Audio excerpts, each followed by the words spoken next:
நீ உன் சைஸுக்கு ஏற்ற மாதிரி ரொம்ப பெருசா பேசுற. உன்னை எதிர்த்து வரோம்னா நாங்க எந்த பிளானும் இல்லாம இருப்போம்னு நினைக்கிறியா அப்படின்னு சொல்லிட்டு அவன் பிராக்டிஸ் பண்ணதை நினைச்சு பாக்குறான். இவங்க 3 பேரும் ஒரு பெரிய மலை மேல ஏறி போறாங்க. அப்படி ஏறி போகும்போது அவன் ஃப்ரெண்டு ஒருத்தன் கீழே விழுந்துடுறான். இவங்களால காப்பாற்ற முடியல. அப்படியே பார்த்துக்கிட்டு இருக்கும் போது இப்போதான் ஒரிஜினலா காட்டுறாங்க. இவங்க 3 பேரும் மலை மேல ஏறல, ஒரு பிளே கிரவுண்ட்ல தான் இருக்காங்க. அப்ப டேமியன் சொல்றான் ஜி ஃபார்மேஷன் அப்படின்னு. அவங்க 2 பேரும் முன்னாடி போய் நிக்கிறாங்க.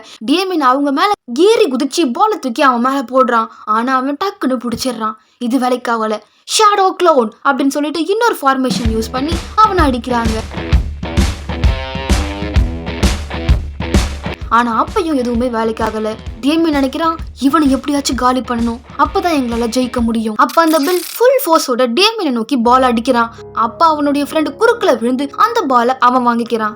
அப்ப இன்னொரு ஃப்ரெண்ட், டே மச்சான், நீ டேமியனுக்காக இவ்வளோ பெரிய தியாகம் பண்ணிருக்க, இதை நான் வீணாக விடவே மாட்டேன், அவனை நான் பழி வாங்குறேன் அப்படின்னு சொல்லிட்டு திரும்புறதுக்குள்ள பில் பாலை தூக்கி போட்டுறான். அவ்வளவுதான், இவனும் அவுட். இப்ப டேமியன் நினைக்கிறான் நம்ம டீம்ல இன்னும் 4 பேர் தான் இருக்காங்க, அவங்க 3 பேர் அவுட் ஆனாலும் பரவாயில்ல, நான் எப்படியாச்சும் இந்த கேம்ல ஜெயிச்சாகணும் அப்படின்னு சொல்லிட்டு நினைக்கிறான். இதை ரீட் பண்ண ஆன்யாவோ எவ்வளவு சுயநலமா இருக்க, இப்ப பில்லோட டார்கெட் ஆன்யாவோட கால்ல அடிப்போம், அப்ப கரெக்டா இருக்கும் அப்படின்னு சொல்லிட்டு நினைக்கிறான்.